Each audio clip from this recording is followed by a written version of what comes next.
بالله من شرور أنفسنا ومن سيئات أعمالنا من يهده الله فلا مضل له ومن يضلل فلا هادي له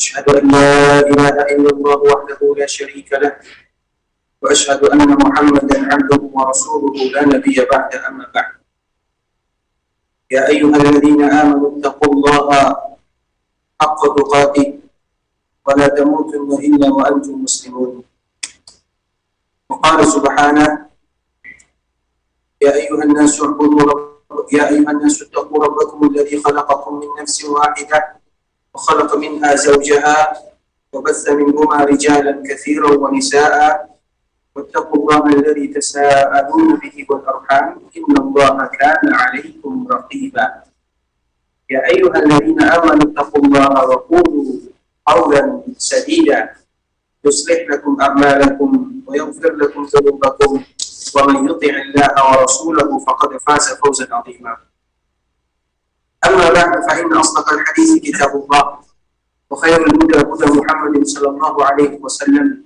وشر الأمور محدثاتها فإن كل محدثة بدعة وكل بدعة ضلالة إخوة الإسلام saudara kaum muslimin rahimani wa rahimakumullah. Alhamdulillah kita senantiasa bersyukur kepada Allah Subhanahu wa taala yang telah melimpahkan kepada kita karunia dan kasih sayang sehingga kita bisa datang ke masjid Rasulullah sallallahu alaihi wasallam dalam rangka membaca ayat-ayat Allah Subhanahu wa taala dan juga beberapa hadis dari Rasulullah sallallahu alaihi wasallam. Dan kita mengetahui keutamaan yang disebutkan oleh Rasulullah sallallahu alaihi wasallam. Majtama'a qaumun fi baitin min buyutillah. Tidaklah ada suatu kaum yang mereka berkumpul di rumah Allah Subhanahu wa taala. Duduk di rumah Allah Subhanahu wa taala, yatluna kitab Allah wa yatadarasunahu fima bainahum. Yang mana mereka membaca ayat-ayat Allah Subhanahu wa taala dan juga membaca hadis-hadis Rasulullah sallallahu alaihi wasallam, illa nazalat alaihim as-sakinah, kecuali Allah Subhanahu wa taala akan menurunkan kepada mereka kenyamanan. Allah Subhanahu wa taala menurunkan kepada mereka ketenangan dan Allah Subhanahu wa taala memberikan kepada mereka keberkahan sebagaimana malaikat-malaikat Allah Subhanahu wa taala juga membentangkan sayapnya bagi mereka yang mencari agama Allah Subhanahu wa taala. Kemudian salawat beriringkan salam semoga tetap tercurahkan buat baginda Rasulullah sallallahu alaihi wasallam, nabi kita yang mulia, junjungan kita bersama Muhammad sallallahu alaihi wasallam, seorang nabi terakhir yang diutus oleh Allah Subhanahu wa taala, seorang nabi yang paling mulia yang cinta kepada umatnya, seorang nabi yang senantiasa berkorban dengan segala yang dia miliki agar umatnya diberikan taufik dan hidayah oleh Allah Subhanahu wa taala. Kalau seandainya kita melihat perjuangan baginda Rasulullah sallallahu alaihi wasallam, mulai dari dia diusir dari kampung halamannya, bagaimana keluarganya disakiti, bagaimana orang-orang yang dia cintai disakiti, dan bagaimana pengorbanan dia dengan segala yang dia miliki, itu menunjukkan bagaimana cinta dan kasih sayangnya Rasulullah SAW kepada kita sebagai umatnya agar agama ini sampai dan tersebar ke seluruh dunia. Tentunya kita sebagai umat Rasulullah SAW tidak akan pernah bosan berselawat kepada baginda yang mulia sallallahu alaihi wasallam dengan mengucapkan Allahumma salli ala Muhammad wa ala ali Muhammad kama sallaita ala Ibrahim wa ala ali Ibrahim innaka Hamidum Majid. Allahumma barik ala Muhammad wa ala ali Muhammad kama barakta ala Ibrahim wa ala ali Ibrahim innaka Hamidum Majid. Ikhwatal Islam, saudara kaum muslimin rahimani wa rahimakumullah. Pada pertemuan yang sebelumnya kita telah membahas bagaimana keutamaan mereka yang betul-betul beribadah kepada Allah Subhanahu wa taala dan menjauhi seluruh yang menafikan ibadah tersebut. Dan pada kesempatan yang berbahagia ini kita akan membahas sebuah bab yang tidak kalah penting, bagaimana kita juga senantiasa menjaga keimanan kita, menjaga akidah, menjaga tauhid, menjaga ibadah. Al-khawfu minasyirki, yaitu bagaimana kita senantiasa takut akan yang namanya kesyirikan. Dan kita harus mengetahui ikhwatal Islam, sebuah ungkapan yang disebutkan oleh sahabat Hudzaifah ibn Yaman radhiyallahu taala anhu, "Arabtu syarra la lisyarri." Aku mengetahui kejelekan bukan berarti untuk melakukan kejelekan tersebut. Namun ketika aku mengetahui kejelekan, supaya aku bisa menghindari kejelekan tersebut dan supaya aku tidak terjatuh ke dalamnya. Begitu juga kenapa kita harus takut kepada yang namanya kesyirikan dengan berbagai macam ragam bentuknya, baik kesyirikan dengan ucapan, kesyirikan dengan perbuatan, ataupun kesyirikan dengan keyakinan. Sebagaimana akidah, sebagaimana iman mencakup tiga hal ini. Karena iman itu adalah keyakinan, iman itu adalah dengan lisan, iman itu dengan perbuatan. Begitu juga dengan kesyirikan, bisa dengan keyakinan, bisa dengan lisan, dan bisa dengan perbuatan. Kita ingin tahu dan kita wajib tahu agar kita bisa menghindarinya. Karena sesuatu yang kita takuti, maka kita pasti akan menghindarinya. Dan bagaimana pula kita bisa menghindari sesuatu yang kita takuti padahal kita tidak mengetahui tentangnya? Sehingga wajib bagi kita mengetahui yang namanya kesyirikan supaya kita terjauh darinya, supaya kita, keluarga kita, masyarakat kita, orang-orang yang kita cintai bisa terhindar daripada kesyirikan tersebut. Sehingga pengarang kitab ini menyebutkan babu al-khawfi minasyirki, babul khawfi minasyirki, yaitu bagaimana kita takut yang namanya kesyirikan. Sebelum kita membacakan tentang ayat-ayat Allah Subhanahu wa taala dan juga hadis-hadis Rasulullah SAW yang berkaitan dengan al-khawf minasyirki, yaitu bagaimana kita takut dengan kesyirikan, kita ingin mengungkapkan kesyirikan yang pertama kali terjadi dan bagaimana bisa terjadi kesyirikan tersebut.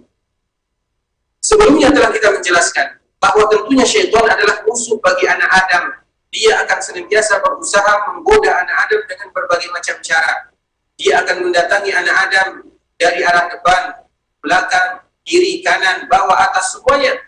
Dia ingin berusaha menggoda, mengganggu anak Adam, baik itu dengan kesyirikan, baik itu dengan kebid'ahan, baik itu dengan kemaksiatan, dan yang terakhir cara dia menggoda anak Adam adalah dengan was-was.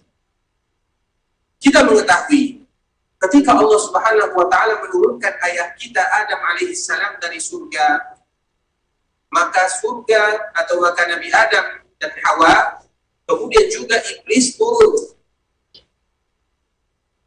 Kemudian 10 kurun lamanya, asyratu kurun, 10 abad lamanya, tidak ada yang namanya kesyirikan antara zaman Nabi Adam sampai zaman Nabi Nuh alaihi salam.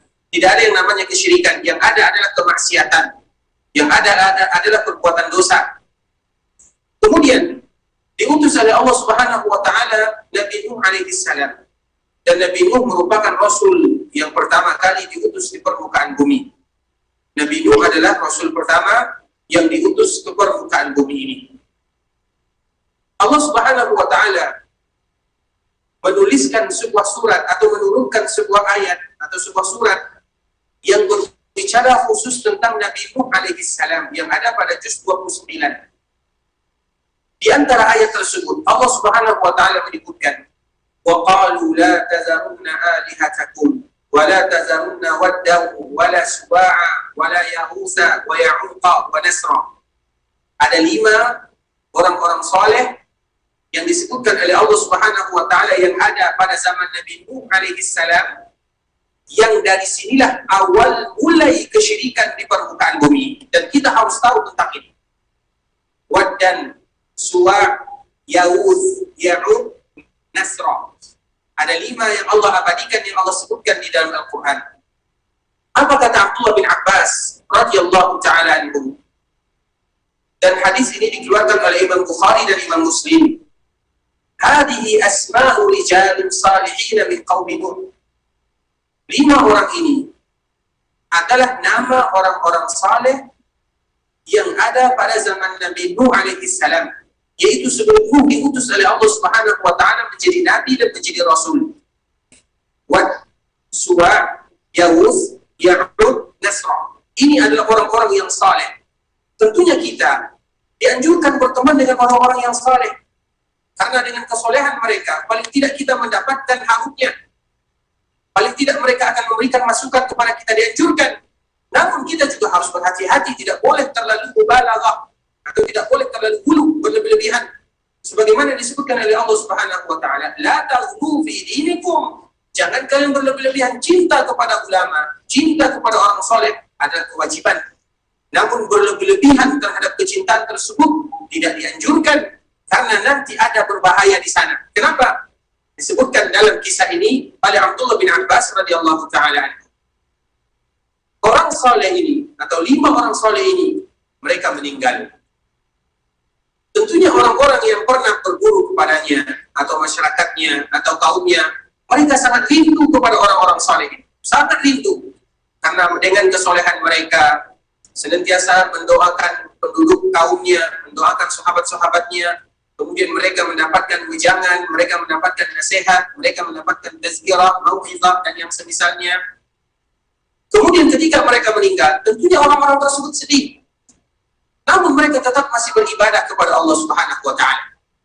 Kemudian generasi ini meninggal. Ketika generasi ini meninggal, maka datang generasi berikutnya. Mereka tidak tahu menahu tentang orang saleh ini. Mereka hanya melihat bagaimana ayah mereka senantiasa bercerita tentang orang saleh ini. Belum terjadi apa-apa. Kemudian setelah itu datang lagi generasi yang berikutnya. Apa yang mereka lakukan? Mulailah dari situ mereka mencari perkuburan orang-orang saleh ini, atau yang 5 tadi telah disebutkan oleh Allah Subhanahu wa taala di dalam surat Nuh. Kemudian akhirnya mereka datang ke perkuburan di sana. Tidak terjadi apa-apa. Datang lagi generasi selanjutnya. Maka mereka mengatakan, bagaimana kalau seandainya kita membuat patung untuk orang saleh yang 5 ini? Coba sudah berapa generasi syaitan itu sabar untuk mencari momen yang indah, momen yang tepat menyesatkan anak Adam. Sampai generasi berikutnya, maka datang generasi yang mereka membuat patung untuk orang saleh ini. Dan patung ini tidak diibadati. Datang lagi generasi berikutnya. Sudah berapa generasi? Syaitan masih sabar di sana. Baru di sana dia memasukkan racunnya. Baru di sana dia memasukkan godaannya, menjatuhkan anak Adam ke lembah kesyirikan. Fanusiyal ilmu. Maka ilmu sudah mulai dilupakan. Mereka tidak lagi tahu tentang sejarah bagaimana orang-orang soleh ini. Fanusiyal ilmu fa'ubidat. Maka akhirnya generasi-generasi yang berikut ini, sudah 3 atau 4 generasi, akhirnya mereka sudah mulai melupakan Allah Subhanahu wa taala. Coba bayangkan berapa lama kesyirikan itu terjadi, dan berapa lama syaitan itu sabar untuk mencari momen yang terindah agar dia bisa memasukkan, menyebarkan racun-racun kesyirikan terhadap generasi atau terhadap anak-anak Adam alaihissalam. Sehingga ketika kita belajar tentang bagaimana kita takut kepada kesyirikan, sebenarnya seolah-olah kita mengajarkan kepada anak-anak kita agar mereka terjauh dan mengetahui yang namanya kesyirikan. Begitu juga nanti mereka mengajarkan kepada anak-anaknya. Karena kita tentunya ingin seluruh keturunan kita tidak ada di antara mereka yang terjatuh ke dalam hal-hal yang tidak diridhai oleh Allah Subhanahu wa taala. Sebagaimana yang terjadi di zaman Nabi Nuh alaihi salam. Dan ikhwatul Islam, ketika dia sudah disembah, salah satu alasannya adalah tidak ada lagi ilmu agama. Wa nusiyal ilmu, artinya adalah tidak ada lagi orang yang berilmu, tidak ada lagi yang menyebarkan tentang tauhid, tidak ada lagi yang menyebutkan tentang bahaya kesyirikan, ilmu dilupakan. Apa yang terjadi? Korubidat. Maka mereka pun disembah.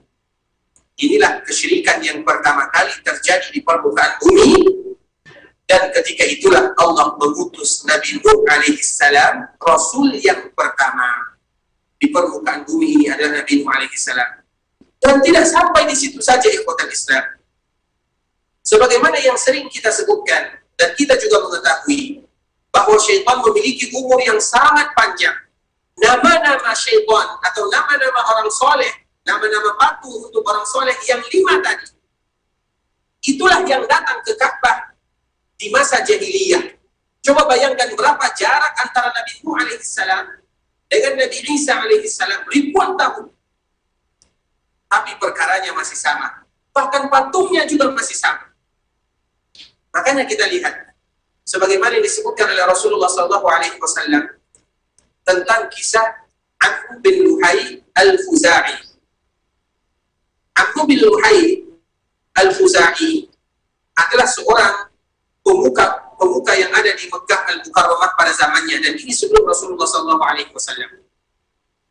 Rasulullah SAW menyebutkan, saya melihat Amr bin Luhai diseret lambungnya, khususnya perutnya di neraka. Kenapa?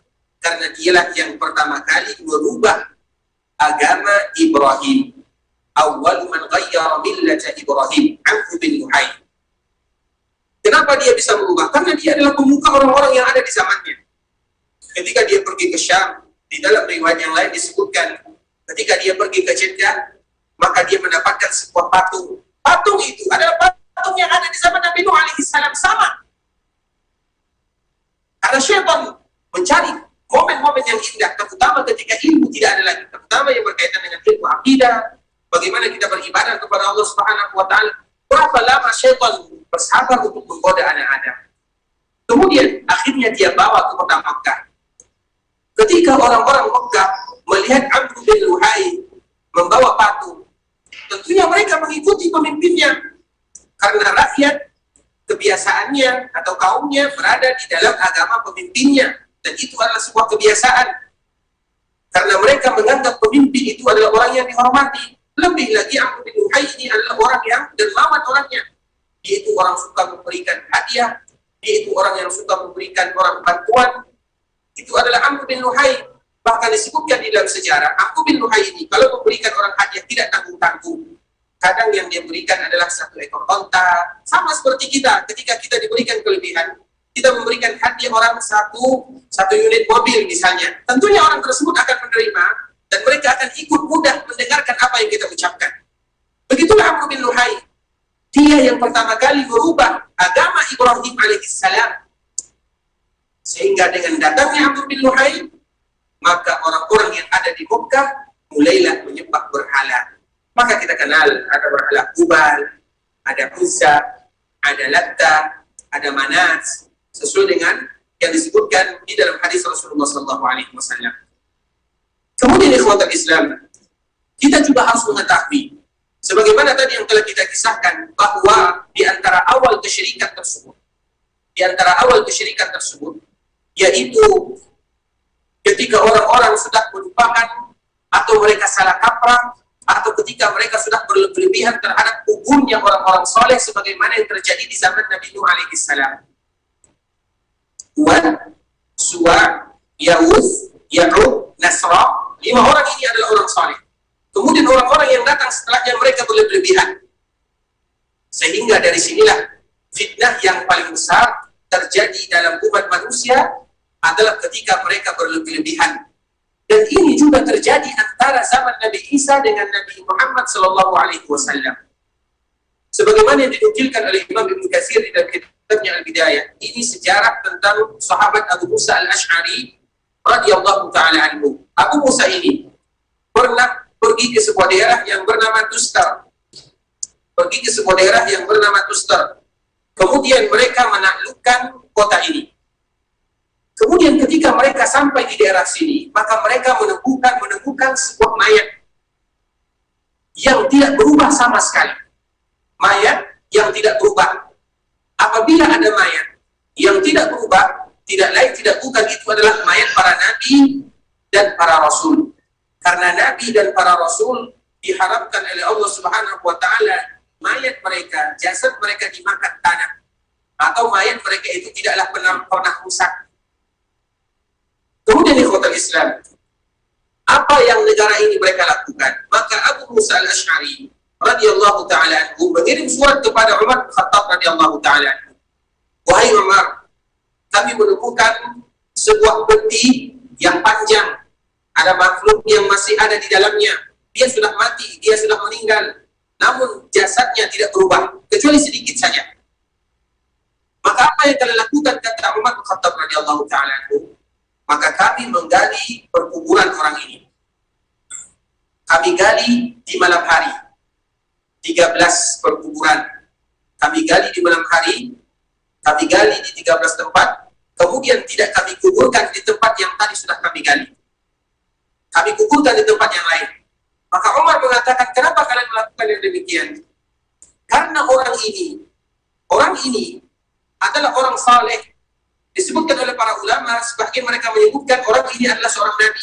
Di dalam riwayat yang lain, orang ini adalah orang saleh. Ketika mereka tidak turun hujan atau ketika mereka gersang, tidak diturunkan hujan oleh Allah Subhanahu wa taala, maka mereka mengeluarkan jasad ini. Ketika mereka mengeluarkan jasad ini, langsung diturunkan hujan oleh Allah Subhanahu wa taala. Ketika daerah mereka ditimpa musibah, mereka mengeluarkan jasad ini, langsung diturunkan atau dimudahkan oleh Allah Subhanahu wa taala urusannya. Dan ini merupakan fitnah yang paling besar, karena Allah Subhanahu wa taala menginginkan hamba-Nya hanya meminta, memohon, beribadah kepada Allah Subhanahu wa taala, bukan kepada orang-orang yang sudah meninggal, atau bukan pula kepada orang-orang saleh yang sudah meninggal, yang mana mereka butuh kepada doa kita. Sehingga Nabi Shallallahu Alaihi Wasallam di akhir kehidupan Nabi, kita tahu dan kita sering menyebutkan, Nabi meninggal pada tanggal 12 Rabiul Awal, dan ini sepakat para ulama menyebutkan bahwa Nabi meninggal pada tanggal 12 Rabiul Awal. Disebutkan oleh Imam Ibnu Hajar rahimahullahu taala di dalam kitabnya Fathul Bari. Kemudian 5 hari sebelumnya Nabi meninggal pada hari Senin. Sakit parah Nabi ada 5 hari. Ahad, Sabtu, kemudian Jumat, Kamis. Hari Kamis inilah Nabi Shallallahu Alaihi Wasallam berpesan. Hari Kamis ini, di mana Nabi Shallallahu Alaihi Wasallam sudah mulai sakit parah, karena Nabi Shallallahu Alaihi Wasallam meninggal ikhwatul Islam 2 minggu sebelum Rasulullah Shallallahu Alaihi Wasallam meninggal, maka Nabi sudah mulai sakit. Namun sakit yang paling parah dirasakan oleh Rasulullah Shallallahu Alaihi Wasallam yaitu 5 hari sebelum Nabi meninggal. Dan kita tahu Nabi meninggal pada hari Senin di waktu duha. Ada yang menyebutkan di awal duha, ada lagi yang menyebutkan Nabi meninggal di akhir duha. Intinya Nabi meninggal pada hari Senin, tanggal 12 Rabiul Awal, di waktu duha, sebagaimana yang disebutkan oleh Anas bin Malik, sebagaimana yang disebutkan oleh Abdullah bin Abbas radhiyallahu ta'ala anhuma wa radhiyallahu anhus sahabati ajma'in. Kemudian apa pesan Nabi sallallahu alaihi wasallam? Di antara salah satu doa Nabi sallallahu alaihi wasallam disebutkan oleh ibunda kita Aisyah radhiyallahu ta'ala anha, Allahumma la taj'al qabri wathanan yu'bad. Ya Allah, jaga perkuburanku. Jangan jadikan perkuburanku sebagai wasan yang diibadati. Allahumma la taj'al qabri wathanan yu'bad. Ya Allah, jaga perkuburanku, kata Nabi sallallahu alaihi wasallam. Jangan sampai umatku datang ke perkuburanku dan menjadikan itu tempat ibadah. Maknanya meminta kepada Nabi sallallahu alaihi wasallam. Kemudian apa kata Rasulullah sallallahu alaihi wasallam? La'natullahi 'alal yahudi wan nasara ittakhadhu qubur anbiya'ihim masajida. Allah melaknat orang-orang Yahudi, Allah melaknat orang-orang Nasara. Kenapa? Karena mereka menjadikan perkuburan nabi mereka tempat ibadah. Itu pesan Nabi sallallahu alaihi wasallam. Sehingga ikhwatul Islam, nikmat yang paling besar kepada kita bahwa perkuburan Nabi sallallahu alaihi wasallam mudah bagi kita untuk berziarah ke sana. Kenapa? Karena doa Nabi Sallallahu Alaihi Wasallam. Kenapa Nabi berdoa demikian?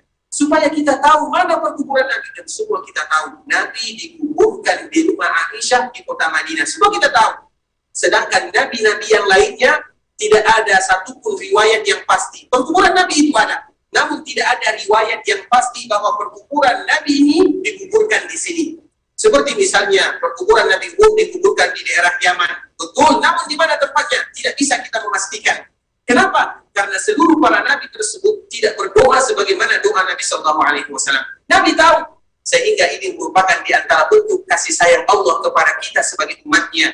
Kita tahu di mana Nabi kita dikuburkan, dan kita bisa memastikan bahwa ini perkuburan Rasulullah Sallallahu Alaihi Wasallam yang alhamdulillah setiap kali kita melaksanakan ibadah umrah atau setiap kali kita diberikan kemudahan oleh Allah datang ke Masjid Nabawi, kita menyempatkan diri kita untuk berziarah ke perkuburan Rasulullah sallallahu alaihi wasallam, dan itu merupakan kewajiban kita sebagaimana yang senantiasa dilakukan oleh Abdullah bin Umar radhiyallahu taala anhuma, bahwa setiap kali dia pulang dari safar maka dia berziarah ke perkuburan Nabi sambil mengucapkan assalamu alayka ya Rasulullah.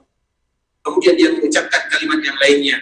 Kemudian dia juga berziarah menyampaikan salam kepada Abu Bakar Siddiq radhiyallahu taala anhu. Kemudian dia juga menyampaikan salam kepada ayahnya, assalamu alayka ya abati, selamatlah untukmu wahai ayahanda, karena yang berziarah ini adalah anaknya Abdullah bin Umar radhiyallahu taala anhum ajma'in. Maknanya apa ikhwatul Islam?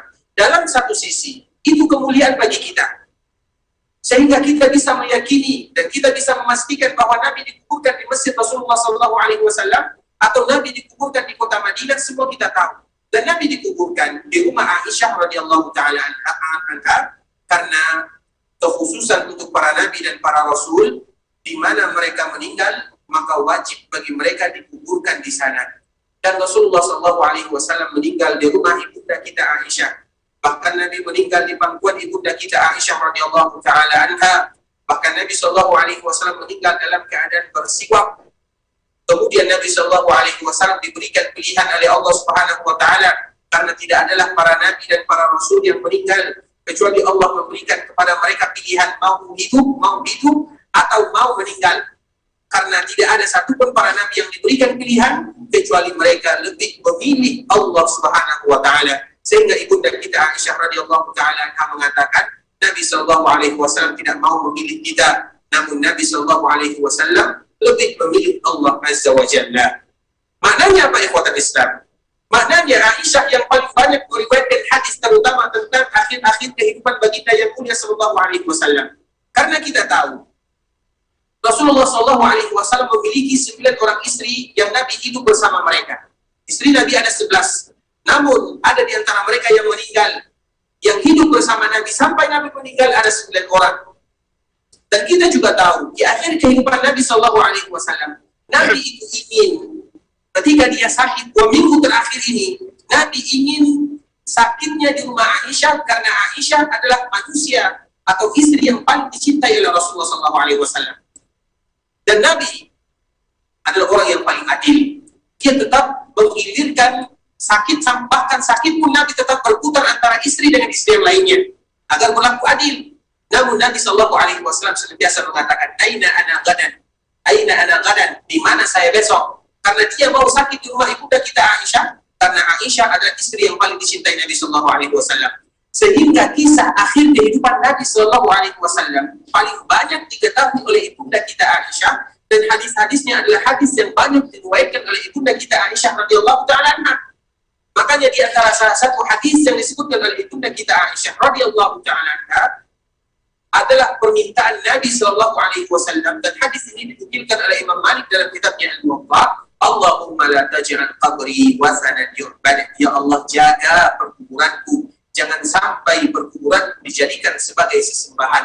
Dan ini merupakan permintaan Nabi kepada Allah Subhanahu wa taala, yang mana Allah mengabulkan permintaan Rasul kita Shallallahu Alaihi Wasallam, sehingga dianjurkan bagi kita untuk berziarah ke perkuburan Nabi Shallallahu Alaihi Wasallam. Dan tidak kita dapatkan ada di antara umat Nabi yang berdoa, yang meminta kepada Rasulullah SAW, karena Rasul sendiri yang mengatakan, "Idza sa'alta fas'alillah, wa idza ista'anta fasta'in billah."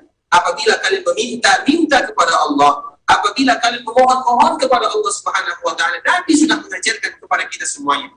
Karena memang fitnah yang terbesar itu adalah fitnah sebagaimana fitnah yang terjadi di zaman Nabi Nuh alaihissalam, yaitu masalah perkuburan para nabi dan para rasul. Dan ini merupakan kenikmatan yang luar biasa ikhwatul Islam, di mana Allah Subhanahu wa taala memberitahukan kepada kita semua di mana Rasulullah SAW dikuburkan, dan ketika Nabi diketahui di mana dia dikuburkan, maka dengan mudah bagi kita untuk berziarah ke perkuburan Nabi SAW, dan dianjurkan bagi kita, terutama bagi mereka yang datang melaksanakan ibadah umrah, melaksanakan ibadah haji, untuk berziarah ke perkuburan Nabi Shallallahu Alaihi Wasallam, yang mana alhamdulillah untuk melaksanakan ziarah ke perkuburan Nabi Shallallahu Alaihi Wasallam diberikan kemudahan, karena memang dikhususkan lokasi yang bagian depan untuk bisa berziarah ke perkuburan Nabi Shallallahu Alaihi Wasallam, sehingga kita memanfaatkan momen ini untuk bisa berziarah ke perkuburan Nabi Shallallahu Alaihi Wasallam sambil menyebutkan Assalamualaikum ya Rasulullah warahmatullahi wabarakatuh. Assalamualaikum ya Rasulullah warahmatullahi wabarakatuh. Addaital amanah wa ballaghtal risalah wa nasahtal ummah wa jahadta fillahi haqqa jihadi hatta ata'ul yaqin. Ini merupakan di antara doa yang kita baca ketika kita berziarah ke perkuburan Rasulullah sallallahu alaihi wasallam.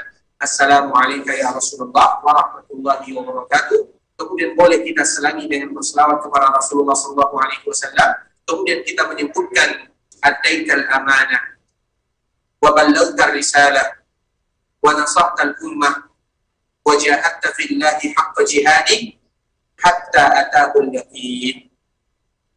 Siapa yang hafal doa berziarah ke kuburan Nabi sallallahu alaihi wasallam, silakan angkat tangannya. Assalamualaikum ya Rasulullah wa rahmatullahi wa barakatuh. Kemudian boleh bagi kita menyelanginya dengan berselawat. Kemudian kita menyebutkan adaital amanah wa ballaghtar risalah wa nasahtal ummah wa jahadta fillahi haqqa jihadi hatta atahul yaqin. Sehingga ketika kita berziarah, tidak berziarah dengan kata-kata kosong, namun kita menghadiahkan salam terbaik terindah untuk Nabi kita yang mulia sallallahu alaihi wasallam, sebagaimana juga kita menghadiahkan salam terindah untuk kedua sahabatnya Abu Bakar dan Umar radhiyallahu taala anhuma. Ada yang sudah hafal dalam berziarah ke kuburan Nabi sallallahu alaihi wasallam? Baik, nanti bisa kita hafal dan dianjurkan bagi kita untuk menghafalnya karena kita tidak tahu kapan lagi kita bisa berziarah ke kuburan Nabi sallallahu alaihi wasallam. Oleh karenanya ikhwatul Islam, ini merupakan di antara kenapa kita harus takut al-khawfu minasyirki. Kenapa kita harus takut dengan yang namanya kesyirikan? Supaya kita tidak terjatuh kepada terjatuhnya orang-orang sebelum kita. Makanya ini merupakan di antara kemuliaan untuk umat Rasulullah SAW. Umat Rasulullah SAW. Dan kita bangga menjadi umat Nabi. Umat Nabi SAW penuh dengan kemudahan. Umat Nabi SAW adalah umat yang mana Nabi sangat cinta kepada kita. Sebagaimana juga para Nabi lainnya cinta kepada umatnya. Namun bagaimana perjuangan Nabi SAW terutama menanamkan keyakinan akidah tauhid kepada umatnya, maka kita juga harus melaksanakan dan berusaha mengetahui apa yang telah Nabi ajarkan kepada kita bersama. Kemudian ikhwatul Islam, saudara kaum muslimin, para jemaah rahimani wa rahimakumullah. Kita akan membacakan beberapa ayat Al-Quran dan juga beberapa hadis Rasulullah SAW tentang bagaimana kita harus takut terjatuh supaya kita tidak terjatuh ke lembah yang namanya kesyirikan. Yang pertama adalah firman Allah Subhanahu wa taala, "Innallaha la yaghfiru an yushraka bihi wa yaghfiru ma duna dzalika liman yasha." Allah Subhanahu wa taala menyebutkan di dalam surah An-Nisa, bahkan 2 kali Allah Subhanahu wa taala menyebutkan, "Innallaha la yaghfir," sesungguhnya Allah tidak akan mengampuni. Kalimat la di dalam bahasa Arab itu memiliki beberapa makna. La di dalam bahasa Arab itu memiliki beberapa makna. Ada yang namanya la untuk larangan, ada yang namanya la untuk penafian, la untuk larangan, dan la untuk penafian. Kalau seandainya kita lihat secara bahasa, derajat la untuk penafian ini lebih tinggi derajatnya. Maknanya betul-betul dinafikan oleh Allah. La yaghfir. Allah betul-betul tidak akan memberikan ampunan kepada mereka yang melakukan kesyirikan. Wa yaghfiru ma duna dzalika liman yasha. Dan Allah akan ampunkan bagi mereka yang melakukan selain itu. Maknanya apa? Menunjukkan betapa besar ancaman bagi mereka yang melakukan kesyirikan kepada Allah Subhanahu wa taala. Pada pertemuan sebelumnya, kita telah menjelaskan sebuah hadis yang sangat indah yang berkaitan dengan syafaat. Kita tahu bagaimana hadis syafaat. Ketika Nabi SAW datang kepada Allah Subhanahu wa taala, ketika ada sebahagian umat Nabi yang masuk ke dalam neraka, kemudian Nabi datang sujud kepada Allah. Kemudian Nabi datang kepada Allah, sujud kepada Allah Subhanahu wa taala. Kemudian apa kata Allah Subhanahu wa taala, "Ya Muhammad, irfa' ra'sak wasal tu'ta washfa' tushaffa." Angkat kepalamu wahai Muhammad, minta aku akan kabulkan, berikan syafaat aku akan memberikan syafaat. Apa yang diminta oleh Rasulullah SAW? Umat Nabi sudah ada sebahagian masuk ke dalam surga, namun masih banyak di antara mereka yang ada di dalam api neraka. Maka Rasul datang memohon memuji Allah Subhanahu wa taala. Apa yang Nabi minta? Ya Allah, umatku, selamatkan mereka, keluarkan mereka dari api neraka. Dan inilah yang kita kenal dengan syafaat Nabi yang bisa mengeluarkan sebahagian umat yang masuk ke dalam neraka, dikeluarkan melalui syafaat yang disampaikan oleh Nabi kepada Allah Subhanahu wa taala. Kemudian apa kata Allah Subhanahu wa taala? Hai Muhammad, lihat yang ada di dalam neraka tersebut yang masih memiliki keimanan walaupun sebesar gandum. Sebesar beras kalau ibarat bahasa kitanya. Maknanya apa? Barang siapa yang ada keimanan walaupun sebesar ini, keluarkan mereka dari api neraka. Maka dengan syafaat yang diridhai oleh Allah Subhanahu wa taala, dan Allah pun mengizinkan mereka yang mendapatkan syafaat, karena syafaat itu harus ada dua syaratnya. Yang pertama ridha, dan yang kedua izin. Yang pertama adalah ridha bagi mereka yang ingin memberikan syafaat, dan yang kedua izin bagi mereka yang akan mendapatkan syafaat. Ini merupakan syarat syafaat. Untuk mendapatkan syafaat, Allah ridha kepada yang memberikan syafaat, dan pasti Allah ridha kepada Nabi SAW. Tinggal poin yang kedua, Allah memberikan izin kepada orang yang diberikan syafaat, dan kita tidak tahu apakah kita diberikan izin atau tidak, sehingga semuanya dikembalikan kepada Allah Subhanahu wa taala. Sebagaimana yang Allah nukilkan di dalam sebuah ayat yang sangat agung, yaitu ayat kursi. Kemudian di ikhwatul Islam, maka Nabi melihat umatnya yang masih banyak berada di dalam api neraka. Kemudian melihat barang siapa yang masih memiliki keimanan walaupun sebesar gandum, sebesar padi, mereka keluar dari api neraka. Setelah mereka keluar, maka Nabi datang kembali kepada Allah Subhanahu wa taala. Ternyata masih banyak umat Nabi yang ada di dalam api neraka. Maka Nabi kembali bersujud, kembali memuji Allah. Kemudian Allah Subhanahu wa taala menyebutkan, ya Muhammad irfa' ra'sak. Wahai Muhammad, angkat kepalamu, minta aku akan kabulkan, berikan syafaat, aku akan berikan syafaat. Apa kata Rasul sallallahu alaihi wasallam? Umatku ya Allah. Akhirnya apa kata Allah Subhanahu wa taala? Lihat, bagi mereka yang masih memiliki keimanan walaupun sebesar setengah gandum atau sebesar padi yang tadi telah kita sebutkan, keluarkan mereka. Kemudian akhirnya mereka keluar. Kemudian setelah mereka keluar, masih ada umat Nabi sallallahu alaihi wasallam. Maka Nabi kembali memohon kepada Allah, meminta kepada Allah. Allah kembali menyebutkan, barang siapa di antara umatku yang memiliki keimanan walaupun sebesar zarrah, keluarkan mereka dari api neraka. Kemudian mereka pun keluar. Dan masih ada umat Nabi yang ada di dalam api neraka. Masih banyak umat Nabi yang ada di dalam api neraka.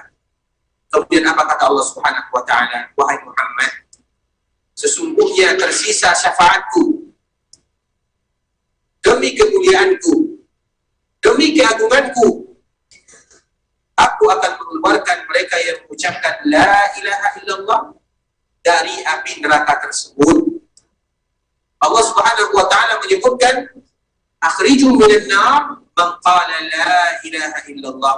Keluarkan dari api neraka tersebut bagi mereka yang mengucapkan la ilaha illallah. Maknanya apa? Berarti kita tidak boleh main-main dengan yang namanya akidah. Walaupun terakhir kita senantiasa mengucapkan la ilaha illallah, la ilaha illallah, karena itu adalah zikir yang bisa menyelamatkan seseorang dari neraka Allah Subhanahu wa taala, atau yang bisa menyelamatkan seseorang dari kekalnya di dalam api neraka. Karena mereka yang mengucapkan la ilaha illallah sesuai dengan rukun dan syaratnya, maka mereka tidak akan pernah kekal dalam api neraka walaupun mereka diazab di dalam api neraka karena kesalahan yang mereka lakukan. Sehingga kita harus takut tentang masalah kesyirikan. Jangan sampai kita terjatuh ke lembah kesyirikan, baik kita sadari ataupun kita tidak sadari. Makanya Allah Subhanahu wa taala menyebutkan, innallaha la yaghfiru an yushraka bihi wa yaghfiru ma duna dzalika liman yasha. Allah akan ampunkan dosa mereka yang tidak melakukan kesyirikan sebesar apapun dosa yang mereka lakukan. Harapan mereka diampunkan masih banyak. Namun kalau sudah syirik, namun kalau sudah menduakan Allah Subhanahu wa taala, pupus harapan kita, habis harapan kita. Kalau seandainya harapan kita habis, kepada siapa lagi kita berharap? Tidak ada tempat kita berlindung di akhirat kecuali kepada Allah Subhanahu wa taala. Sehingga ikhwatul Islam, Nabi sallallahu alaihi wasallam mengajarkan kepada kita sebuah doa yang senantiasa kita baca dan wajib kita baca, bahkan wajib kita hafal. Doa ini adalah doa yang ada di dalam zikir pagi dan sore. Kita tahu zikir pagi dan sore merupakan keharusan. Kita tidak mengatakan kewajiban, namun dianjurkan dan keharusan bagi kita, di mana kita akan dijaga oleh Allah Subhanahu wa taala dalam hari-hari kita. Dianjurkan bagi kita untuk membaca zikir pagi, sebagaimana juga kita dianjurkan untuk membaca zikir sore. Dan di antara salah satu zikir tersebut, Allahumma inna na'udzubika an nusyrika bika syai'an na'lamuhu wa nastaghfiruka lima la na'lamuhu.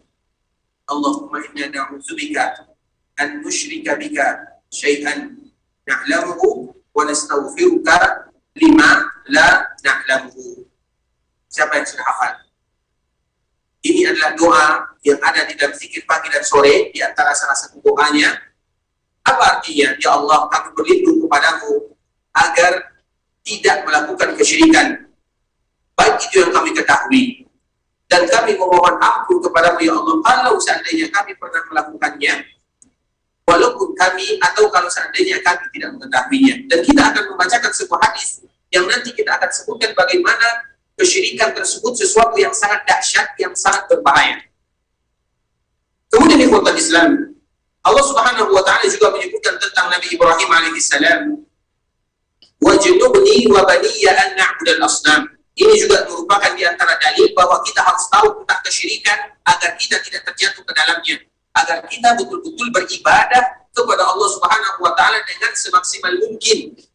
Nabi Ibrahim, kita kisahkan lagi tentang Nabi Ibrahim.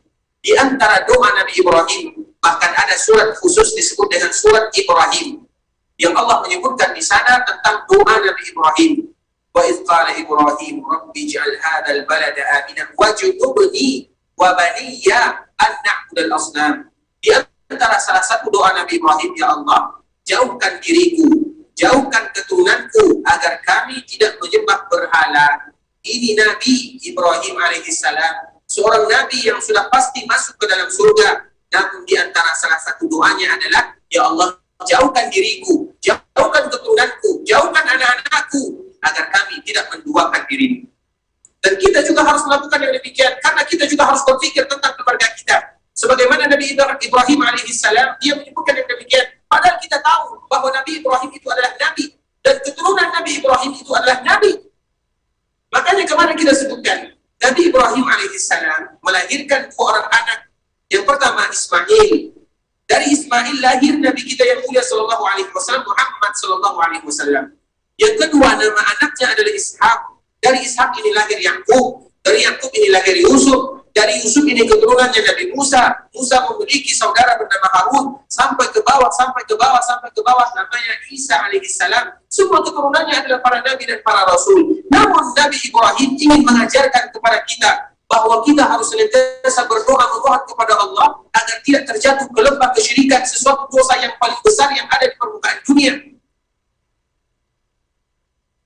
Apa kata Allah Subhanahu wa taala menyebutkan doa Nabi Ibrahim? Wajnubni wa baniya an na'budal asnam. Ya Allah, jaga diriku, jauhkan keluargaku, anak-anakku, agar kami tidak melakukan atau beribadah kepada selain. Kemudian di antara contoh bentuk kesyirikan, dan kita juga tahu kesyirikan itu banyak macamnya. Di antara salah satunya, sebagaimana hadis yang disebutkan oleh Rasulullah sallallahu alaihi wasallam, akhwafu ma akhafu alaikum asyirkul asghar. Fasulila anhu faqala ar-riya. Dalam sebuah hadis Nabi sallallahu alaihi wasallam dijelaskan, yang paling aku takutkan terhadap umatku adalah syirik kecil. Dan di dalam syirik kecil, Nabi Shallallahu Alaihi Wasallam tidak pernah mendefinisikan apa itu syirik kecil. Makanya para ulama mereka tidak bisa mendefinisikan syirik kecil, karena Nabi setiap kali menyebutkan kesyirikan kecil tidak ada definisinya. Namun Nabi hanya memberikan contoh terhadap syirik kecil tersebut. Dan ini perbedaan di antara salah satu perbedaan antara syirik kecil dengan syirik besar. Syirik besar kita mengetahui definisinya disebutkan oleh para ulama. Namun ketika para ulama menyebutkan tentang syirik kecil, tidak di antara mereka atau tidak ada satupun di antara mereka yang mengetahui definisinya, karena Nabi tidak menyebutkannya. Nabi hanya menyebutkan contohnya. Apa kata Rasulullah SAW? Akhwafu ma akhafu alaikum asyirkul asghar. Yang paling aku takutkan kepada kalian adalah kesyirikan kecil. Fasu'ila anhu. Maka Nabi ditanya, ya Rasulullah, apa itu syirik kecil? Nabi tidak menyebutkan definisinya, namun Nabi menyebutkan contohnya, ar-riya, riya. Dan riya itu adalah perbuatan yang kita bermohon kepada Allah Subhanahu wa taala, semoga kita tidak pernah terjatuh ke dalamnya. Namun harus kita ingat sebuah hadis yang sangat mulia. Ketika Rasulullah SAW menyebutkan tentang ini atau tentang doa yang tadi telah kita bacakan, maka Anas bin Malik, sahabat Nabi yang mulia, bertanya kepada Nabi SAW, ya Rasulullah, apakah kamu takut kepada kami? Apakah kamu takut kepada kami atau khawatir kepada kami? Maka apa kata Rasulullah SAW? Menyebutkan tentang betapa besar bahayanya. Riya itu ibarat semut yang berwarna hitam, kemudian berada di atas batu hitam, kemudian berada di malam gelap gulita yang sangat hitam pekat. Siapa di antara kita yang bisa melihat semut tersebut? Sudah pasti tidak ada. Semut yang berwarna hitam, berada di atas batu hitam, berada di dalam malam yang gelap gulita. Tidak mungkin bagi kita untuk bisa melihat semut yang sekecil itu. Begitulah yang namanya riya. Kadang-kadang kita mengatakan, saya tidak riya. Kadang-kadang kita sudah terjatuh ke lembah riya tersebut. Tanpa kita sadari, kita sudah terjatuh ke dalamnya. Begitulah dahsyatnya riya. Sehingga kenapa Nabi SAW betul-betul takut kepada riya? Karena banyak yang terjatuh ke dalamnya. Banyak di antara kita yang tidak bisa menahan hati kita. Misalnya kita ingin bersedekah, kemudian kita menyebutkan, sebenarnya saya ini tidak riya, tapi sayalah yang membangun masjid itu. Itu sudah riya. Dengan bahasa-bahasa yang dibalut dengan bahasa-bahasa yang indah. Padahal tanpa kita sadari, itu adalah riya. Makanya doa yang tadi telah kita sebutkan, wajib kita hafal. Kita ulang-ulang, baik kita sadar, ataupun kita tidak sadar, kita senantiasa bermohon kepada Allah, agar tidak terjatuh ke lembah riya, perbuatan syirik. Walaupun syirik kecil, syirik itu ada syirik besar, ada syirik kecil. Namun syirik, besarkah dia, kecilkah dia adalah dosa besar, yang harus kita senantiasa takut kepadanya. Kemudian apa kata Rasulullah SAW ketika mendengarkan Anas bin Malik bertanya demikian? Rasulullah SAW menyebutkan, Innal qalba baina isbi min asabi'ir rahman yuqallibuha kaifa yasha. Wahai Anas, kenapa aku senantiasa memberikan wanti-wanti kepada kalian? Kadang Nabi SAW memberikan peringatan kepada umatnya. Kadang Nabi SAW menyebutkan doa yang qalbibal qulub tsabbit qalbi ala dinik. Apa kata Rasulullah SAW? Innal qalba baina isbi min asabi'ir rahman yuqallibuha kaifa yasha. Hati kita ini Allah yang memegangnya, dan Allah bisa jadi membolak-balikkan hati kita ini. Makanya kita saksikan dalam kehidupan sehari-hari, ada orang yang paginya masih muslim, sorenya mereka sudah meninggalkan Islam. Dan ini terjadi sebagaimana disebutkan oleh Rasulullah SAW di dalam hadis yang diriwayatkan oleh Imam Muslim dan juga dinukilkan oleh Imam An-Nawawi rahimahullahu taala. Badiru bil a'mal. Rasulullah SAW menyebutkan, hendaklah kalian cepat-cepat melakukan amalan atau jangan pernah ditunda amalan tersebut. Fitanan kaqita'in minal lailil muzlim, sebelum datang yang namanya fitnah. Apa itu fitnah? Ada seorang yang di pagi harinya mereka masih muslim, di sore harinya mereka tidak muslim lagi. Ada orang yang di sore harinya muslim, di pagi hari tidak muslim lagi. Karena hati kita Allah yang memegang, sehingga kita harus takut dengannya. Karena ria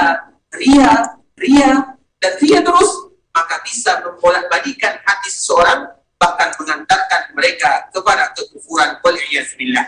Oleh karenanya, kenapa kita harus takut? Karena ria itu sangat kecil. Ria itu mudah bermain di dalam dada manusia, karena mudah bagi syaitan untuk menggoda anak Adam melalui ria, terutama ketika kita beribadah kepada Allah Subhanahu wa taala.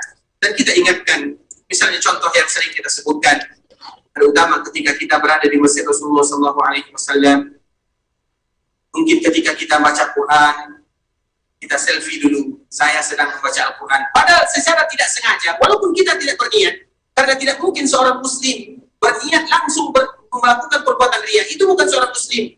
Namun kadang-kadang syaitan datang menggoda kita tujuannya adalah untuk Allah Subhanahu wa taala. Namun kita bisakah melawan tipu daya syaitan? Syaitan itu lebih tua daripada kita, lebih ahli daripada kita, lebih jago daripada kita. Sehingga kita harus senantiasa berusaha semaksimal mungkin untuk menghindari perbuatan kita dari perbuatan riya yang telah disebutkan oleh baginda yang mulia sallallahu alaihi wasallam. Kemudian ikhwatul Islam, kita akan bacakan hadis yang berikutnya, yaitu hadis Abdullah bin Mas'ud radhiyallahu ta'ala anhu. Anna Rasulullah sallallahu alaihi wasallam qala, "Man mata wa huwa yad'u lillahi niddan dakhala an-nar." Barang siapa yang meninggal kemudian dia berdoa kepada selain Allah Subhanahu wa taala, Kita ingat hadis Nabi sallallahu alaihi wasallam yang diriwayatkan oleh Imam Bukhari. Barang siapa yang meninggal wa huwa yad'u lillahi nidda, dan dia berdoa menjadikan tandingan untuk Allah Subhanahu wa taala, dakhalan nar, maka dia masuk ke dalam api neraka. Maknanya apa? Meminta itu jangan pernah kepada selain Allah Subhanahu wa taala, kecuali isti'anah ataupun istighatsah. Namun doa, kita tahu arti doa atau berdoa. Doa itu adalah kepada Allah Subhanahu wa taala. Minta kesehatan kepada Allah, minta keberkahan kepada Allah, minta harta kepada Allah, minta kesembuhan kepada Allah, minta rezeki kepada Allah, semuanya kepada Allah Subhanahu wa taala. Sebagaimana hadis yang telah kita sebutkan, idza sa'alta fas'alillah wa idza ista'anta fasta'in billah. Apabila kalian minta kepada Allah, apabila kalian ingin minta pertolongan kepada Allah. Bahkan ini merupakan janji kita antara kita dengan Allah Subhanahu wa taala. Iyyaka na'budu wa iyyaka nasta'in. Iyyaka na'budu wa iyyaka nasta'in. Ya Allah, kepadamu aku beribadah dan hanya kepadamu aku minta pertolongan. Memang secara lisan kita bisa mengucapkan, namun kadang-kadang dalam praktek kehidupan kita, tanpa kita sadari, kita juga terjatuh ke dalam hal-hal yang dilarang oleh Allah Subhanahu wa taala, sebagaimana pembahasan kemarin yang telah kita sebutkan, yaitu sifat tawakal. Tawakal kita itu serahkan diri kita semuanya kepada Allah Subhanahu wa taala. Apapun permasalahan hidup kita, bagaimanapun dahsyat musibah yang kita hadapi, bagaimanapun keluh kesah yang kita rasakan, semuanya hanya kita serahkan kepada Allah Subhanahu wa taala, karena kita yakin yang bisa menyelesaikan permasalahan kita, yang bisa melunaskan hutang kita, yang bisa menyembuhkan kesehatan kita, yang bisa menyembuhkan penyakit kita, semata-mata hanyalah Allah Subhanahu wa taala. Kemudian ikhwatul Islam, saudara kaum muslimin, hadis yang terakhir pada kesempatan yang berbahagia ini, yaitu hadis Muslim dari sahabat Jabir radhiyallahu taala anhu, bahwa sesungguhnya Rasulullah sallallahu alaihi wasallam mengatakan, man laqiyallaha la yusyriku bihi syai'an dakhala al-jannah wa man laqiyahu yusyriku bihi syai'an dakhala an-nar. Barang siapa yang berjumpa dengan Allah, kemudian mereka mencampur adukan amalan mereka dengan kesyirikan, maka mereka akan masuk ke dalam neraka. Namun barang siapa yang berjumpa dengan Allah Subhanahu wa taala, tidak mencampur baurkan amalan mereka dengan kesyirikan, maka mereka akan masuk ke dalam surga Allah Subhanahu wa taala.